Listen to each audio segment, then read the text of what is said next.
Okay, so it looks like I've created some enemies around the NBA regarding my stance on the Atlanta Hawks allowing and or authorizing a Magic City theme night. Now, I know a lot of people are thinking about the one word that was used by our hero right now, right? Everyone knows now about San Antonio Spurs, Luke Cornett. And Luke Cornett, although he may not be a household name for some of you, it being the month of March, Women's History Month, he is now our hero. He wrote a brilliant piece in Medium, which is a platform in which he writes. And in that, he talked about the objectification of women in society. But more compelling, he talked about the importance and significance of the role of the NBA as a brand.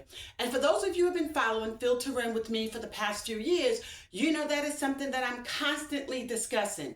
The NBA as a brand. So much so, I created an acronym for GAME.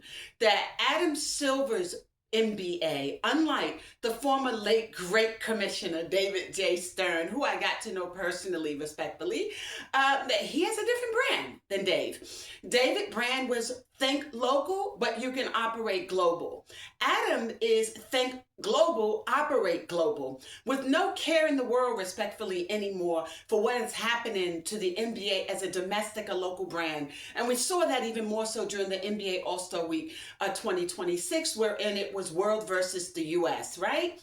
We've always marketed the NBA as the best basketball players in the world, never having to compete with anyone because guess what? We never believed that there was anyone worth competing with, particularly if you're like me. You're from New York, the city of the point guards, the Kenny Andersons, the Stephon Starberries, the Rodney Stricklands, the Walter the Truthberry, and the list goes on from Shy, right? And a host of others.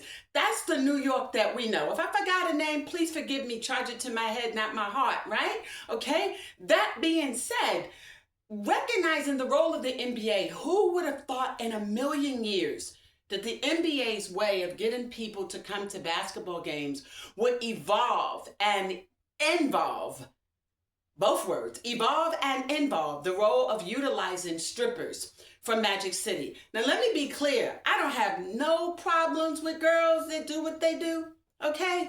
But we also recognize that there's a difference between dicks and tricks.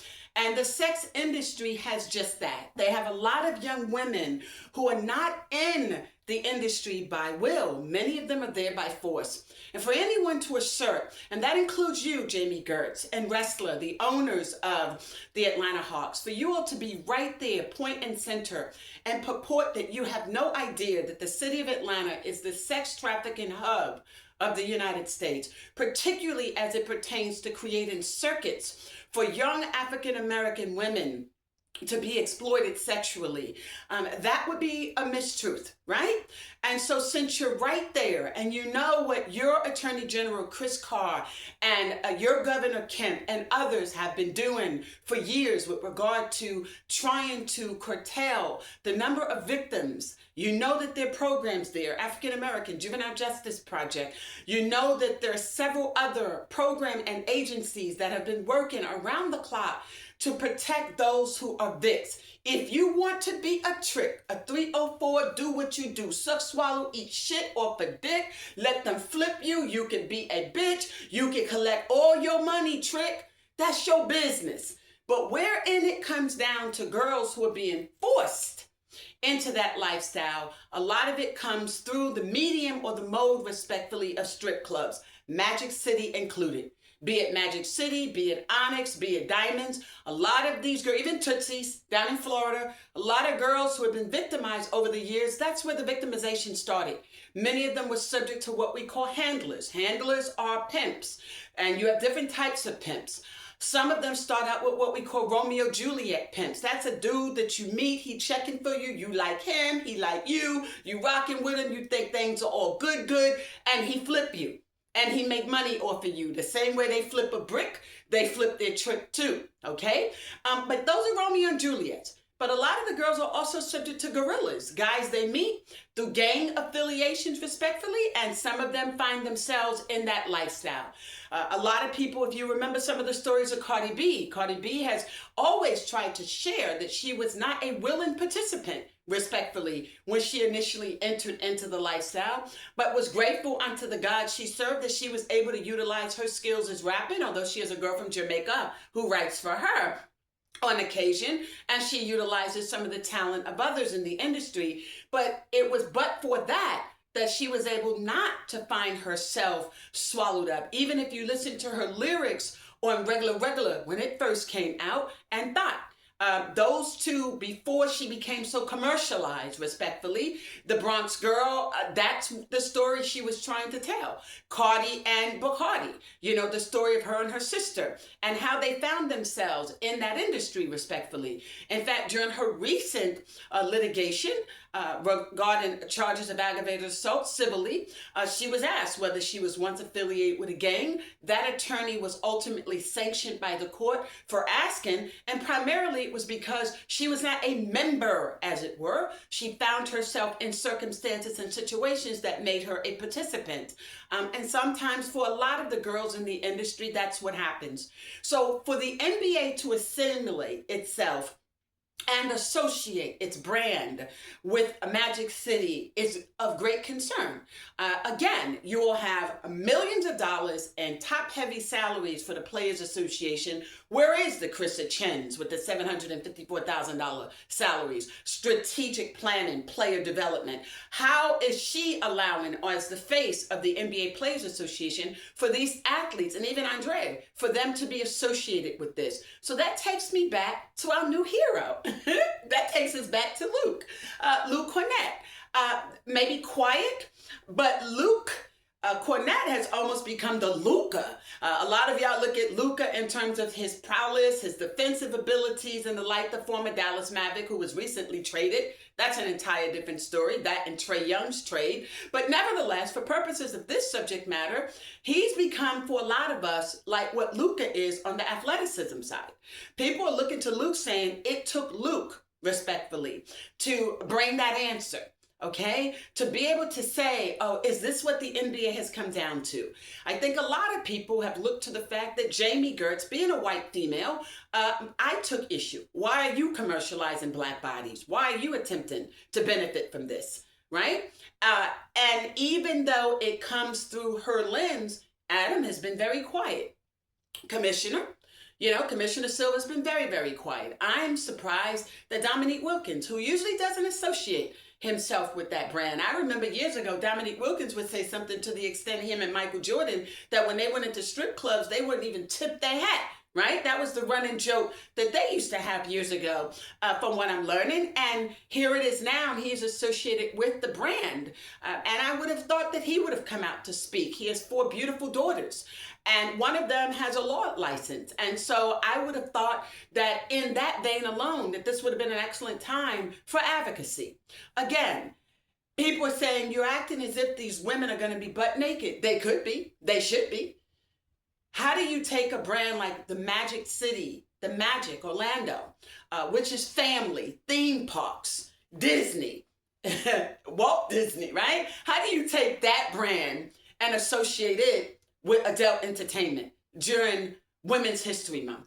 Are we actually stating that when we think of Black women, because Magic City is 99.99% African-American strippers, when we think of Black women during Women's History Month, this is what we're trying to do, NBA. This is what we're doing, Atlanta Hawks. This is what we're doing, Jamie. This is what we're doing, Wrestler. We're going to identify these women by objectifying them. Now, make no mistake, many of them are dancing because they want to, and that's fine. That's adult entertainment. If I want to shake my you-know-what and bend over and bust it wide open and do all that, hey, we can do that.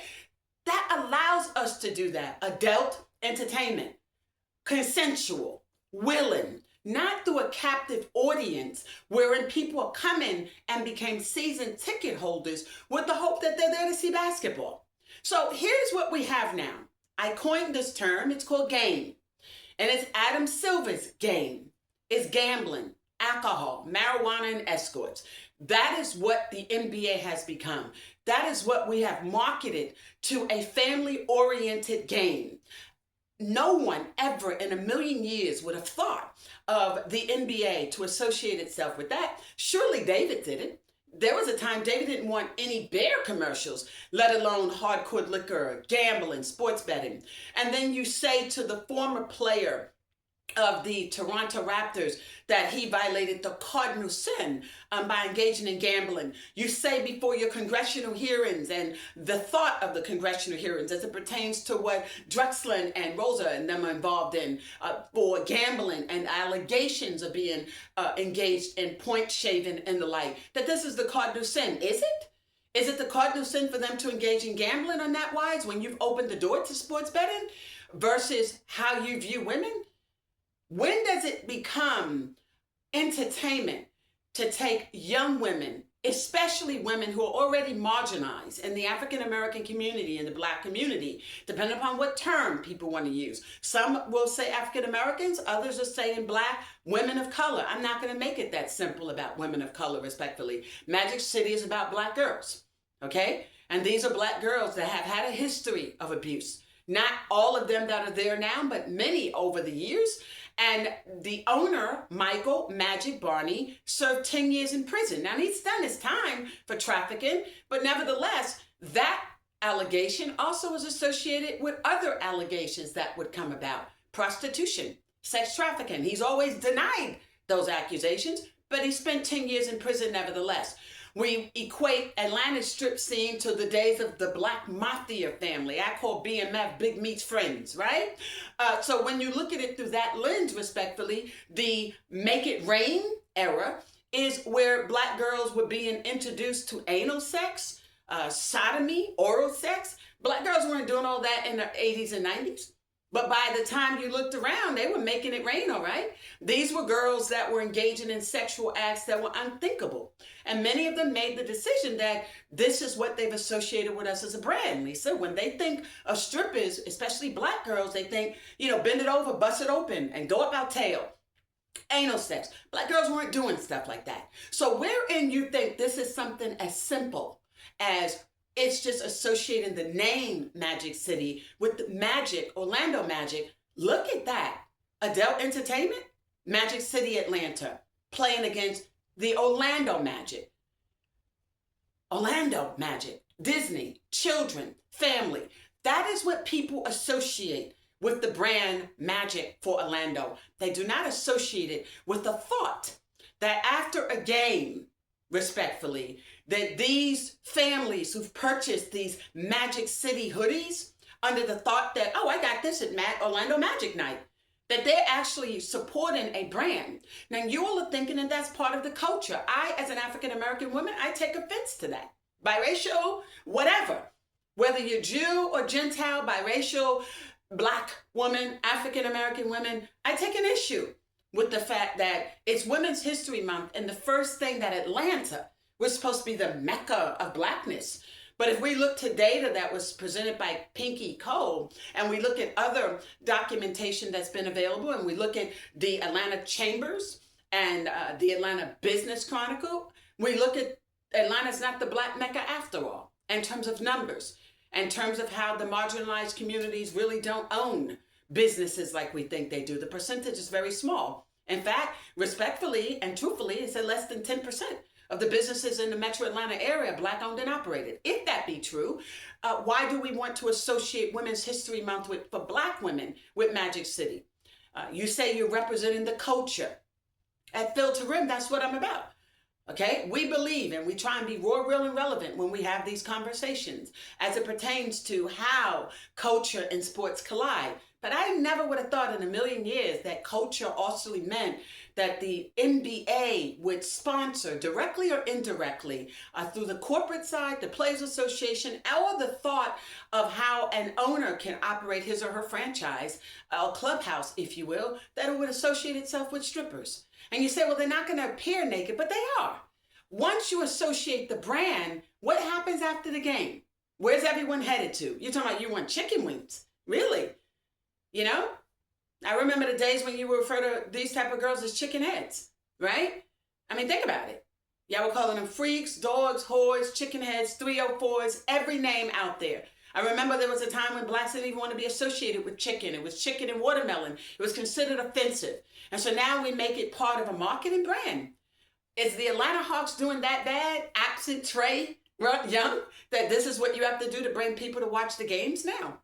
And I'm going to talk about that trade eventually, just not for this show. CJ McCollum has already blocked me. He blocked me because I called him out on this issue. And up to this point, I had also been addressing where I believe his lack of leadership was in his capacity as being the former president over the NBA's Players Association. I don't appreciate the trade. I think he's better than that, respectfully, but he's in Atlanta. I don't think that was a great trade, respectfully. I don't think that they did it the right way. And I'm not talking about semantics. I'm talking about, I think he would have fared better with the Pelicans and with Portland. That's not where he is. You have him in Atlanta. I don't think he's going to do better. I mean, who takes an all-star and a Duke former player and you shift him and you engage in the trade? Who trades Luka from the Dallas Mavericks when he got us through, along with Curry, to the finals? So that's a whole different topic. But the fact of the matter is, McCollum's blocked me. But at the same time, he wants me to be able to see his tweets, his ex-tweets, and he wants to now troll me. And I know you troll. You and KD, I know you're trolls. And that's fine with me. And I think that you all should be able to have burner accounts. I think that y'all should be able to have the opportunity to exercise your freedom of speech, and I don't think it's something that the NBA should curtail. But there's a difference between a First Amendment with adult entertainment versus First Amendment and what we do on the platforms. And I think it is a disservice to women. It is a disservice to African-American women to subject us to objectification. And there are some who are saying, well, you all are the ones in the industry. We may very well be. But I also know that once you open this gateway, the message that you send is that this is who black women are. And where you have a lot of the black men, like the CJ McCollums, who are married to snow bunnies, like the Jalen Brunsons and the Scotty Bonds, who have a white partner now. You know, these and the Paul George with their busted wide open tricks. Yeah, I said it. From Tootsie's, Daniela. Yeah, I said it. That's where he met her, in a strip club. You wouldn't marry a black girl you meet in a strip club, but you grabbed Daniela, right? Okay. All of those same group of men who have white women all find themselves fighting to get to the chance to go into Magic City to see a black woman naked. Really? Imagine that. So this is what this comes down to. You have your snow bunny, but then your black girl becomes your whore. That's your 304. That's your side. That's your trick, right? This is what a Magic City day does. It either allows us to play with the thought of black girls and women being victims, respectfully, of sex trafficking under the auspice of a Jeffrey Epstein file and a Sean Combs, right? Under those false pretenses, because, you know, Casey Ventura was a Ciroc girl along with Lauren London. So Sean did nothing to turn those girls out. Trust that, okay? Don't know how London ended up with Nipsey, but it all becomes part of those setups, right? Okay, nevertheless, if you're going to allow America as a whole to look at sex trafficking through the lens of the Casey Ventura types, but not look at the real victims, then that's a problem. And that's what we have. A lot of women advocates in this space. Again, a difference between a trick and a Vic. The trick is, I got coochie. I made some money off my coochie. Good. If you can do that, baby girl, do that. A lot of the girls you're finding on IG, they have handlers. Those girls are being sold. You may not know that, but they are. And a lot of you know that those girls come with a fee. Right? They come with a fee, hashtag a fee, right? You know that when you pursue them. But there's a difference between the girls that don't want to do that. We went through an era, Generation X, which is Allen Iverson's generation, right? Baby boomers generation would fall under Michael Jordan and Magic, right? Dominique Wilkins era. But the Generation X era, respectfully, was the Allen Iversons. And under that era, everyone laughed about Allen Iverson and them splurging, purportedly, money on hoes. Now, if you know anything about AI, and you know what I know, you don't gotta have no hoes out there till my AI had to spend no money. AI was just that dude. AI didn't have to pay for no coochie now. So that's a lie. But nevertheless, yes, we're going to let you have that, and say that he splurged and he went into the strip clubs like that. He was considered respectful and generous. But AI wasn't going to give no hoe his money. Not Allen Iverson. Nevertheless, there was some ballers that would do that. But AI wasn't, he ain't tricking his money. But then you had the next generation that came in, millennials.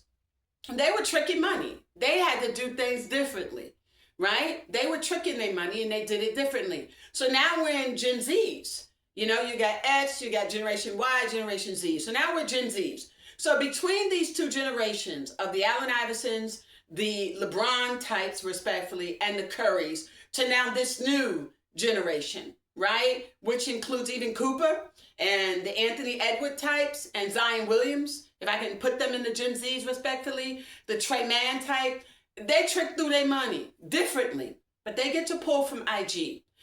And a lot of times they'll try and find individuals on IG that they believe are not involved in human trafficking, that are girls that are willing participants to hang out, spend some time with them, and, you know, a few weekends at a hotel, take some trips during All-Star Weekend, you know, that Friday before All-Star Weekend, from Friday to Sunday, that's family day. But y'all know what I know, and that starting that Sunday to that Wednesday is usually y'all day off, that y'all, you know, prepare stuff with NBA mom, NBA mistress, NBA madam. Yeah, I've been waiting to hear from Adam on the role of Krisha Chin and exactly what does she do for her $754,000 per year. I would like for you all to take that money, divide it up, pay Kenny Anderson, pay Rex Chapman, pay Allen Iverson, and a couple of other players who can have conversations with the younger ballers so that they in turn won't be caught up with the Magic City types, respectfully. And I don't have a problem with a girl that makes a decision to disrobe if she's doing it willingly.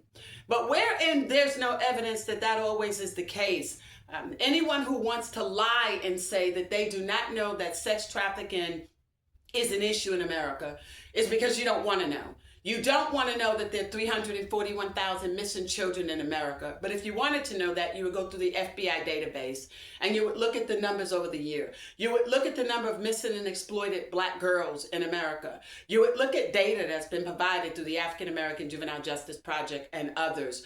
You would look at Black Girl Tragic, which is out of Georgia. If you really want to know what's happening to our young Black girls in America, you would do that. But we applaud Luke. We do. We thank you, Luke, for taking a stand, not through the lens of just Black women, but women of society, and objectifying them. And people are saying, how is it objectifying them? If they're dancing, that's what they want to do. It's objectification when you think to use it in the manner that you're using it. For adult entertainment, where you're now saying, let's draw from these women. We're going to use the commercialization of Black bodies. And we'll use this for the profit of being able to sell tickets for the game. When you start doing that, it's like a hashtag CBB. The commercialization of Black bodies is no different than the criminalization of Black boys. And we as Black women, we see it the same way. And so we're looking for you to do the same thing. I would have hoped and would have thought that Gabrielle Union and Aisha Curry may have jumped on this issue, or the errors of the Tracy Mornings, you know, a Ratcliffe wife or Stoudemire's wife. That was a different NBA wives generation, right?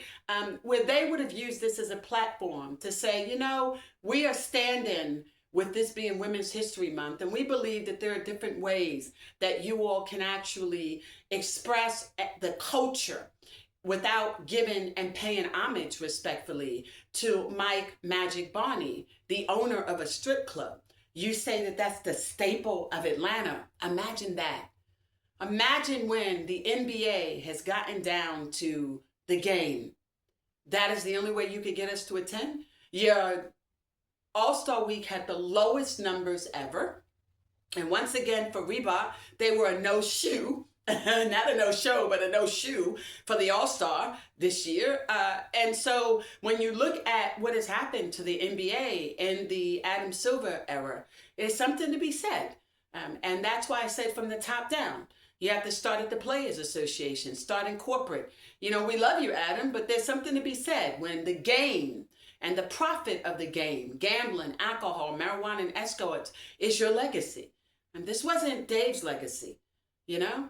From 1947 to today, who would have thought that the NBA, with all of the transitions and transformation and the evolution of the league, that it would have come down to this?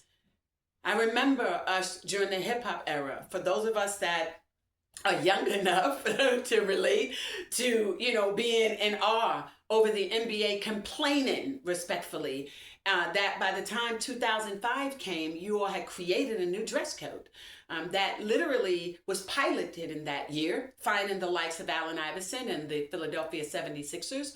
That by, however, respectfully, his 10-year tenure in the NBA, that was what everyone was concerned about: cornrows, tattoos, and dress. And now that same NBA, respectfully, seemingly is more concerned about drawing people into an arena where we would suspect it would be a night for children. Why didn't you do it that way? It's Women's History Month. Why didn't you have an opportunity for women to come and bring maybe 2 children for free and they could pay for 2? I said it because I'm a realistic person. I look at AMC movie theaters. I still love the movies, right? I mean, you got home theater, but there's something about going to a movie theater. And it's $100 for 4 people. It's not a lot of money, but it depends on who the families are, right? And so I would have thought of something like that. Bring it where it's cost effective for families at large. 67% of the African American household are female headed. And even though there's a lot of co-parenting within the community, it's still single parenting, single headed. So if you look into a city like Atlanta and you look into a way to pay homage and respect to women, not the freedom of being able to say that you can bend over and bust it wide open, is that what it's come down to? That's not feminism, and it never was.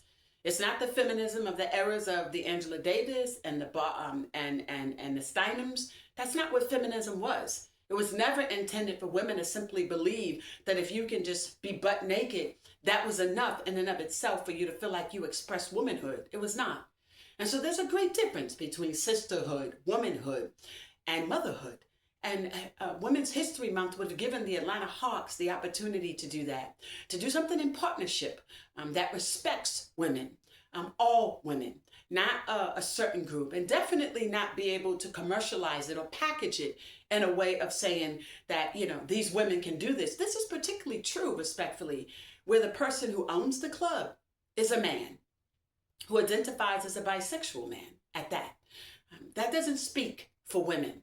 So what they could have done if they were trying to pay homage, look to some of the successes. Pink, slutty vegan, right?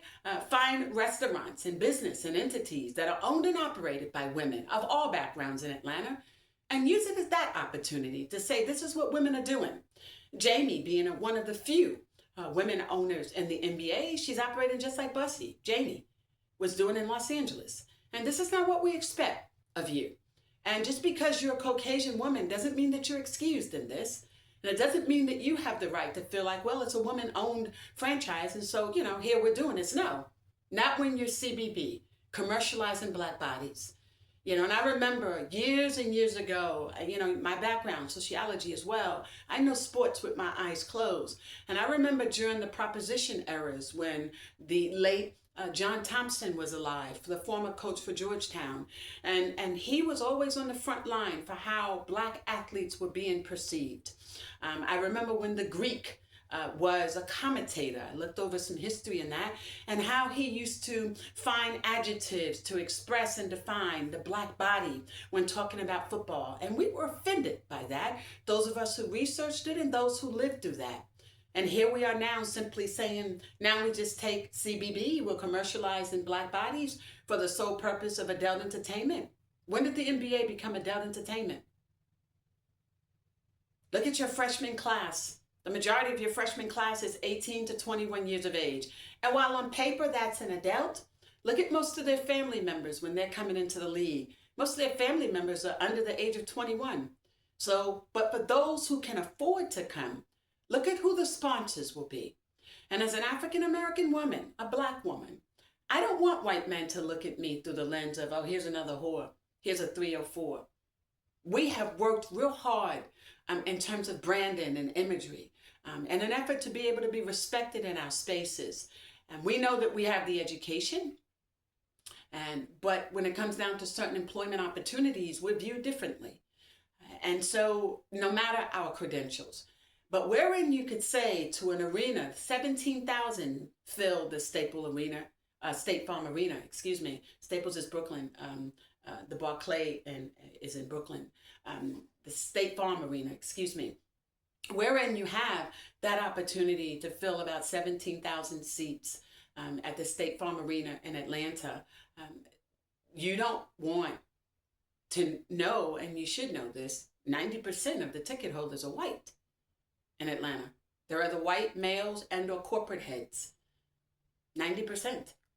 And so that becomes the vision of what they see for us when they see us. And, so what do you see when you see us now as Magic City? Do you tell your children when you lie and sell them a hoodie for a children's size that Magic City means Orlando Magic when it's an adult entertainment outlet? Let's rethink that. And I do know, as I previously stated, that the Hawks front office does have African-American women in there. And one of them is the head of marketing, director of marketing. And she's considered the brainchild. Ooh, how much brain do you need to do this to promote girls to give brain, right? We just saying, just use your brain. Don't promote that we have to give it, okay? What we do in our private lives is just that, your private business. But wherein you're literally asking the world to view us through the lens of Magic Mike, respectfully, that's concerning. So, again, I want to close out the way I started. We want to thank San Antonio Spurs under Popovich. He has put together a really good team of moral turpitudes, right?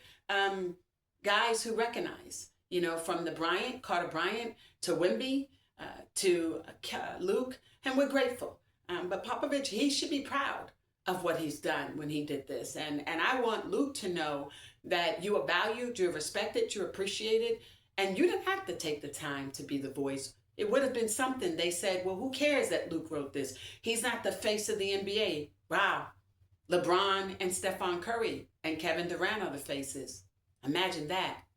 Love you, boys. Lisa Hampton, love is selflessly authentic. Having all money, power, talent, opportunities now. Filtering podcast live. Follow me. I don't really do the social media thing a lot, but I am on X, and we now have a YouTube channel when you guys are not trying to hack it. Okay? All right? Thank you. I'll see you soon. I told you it's raw, real, and relevant. Let me turn it off now.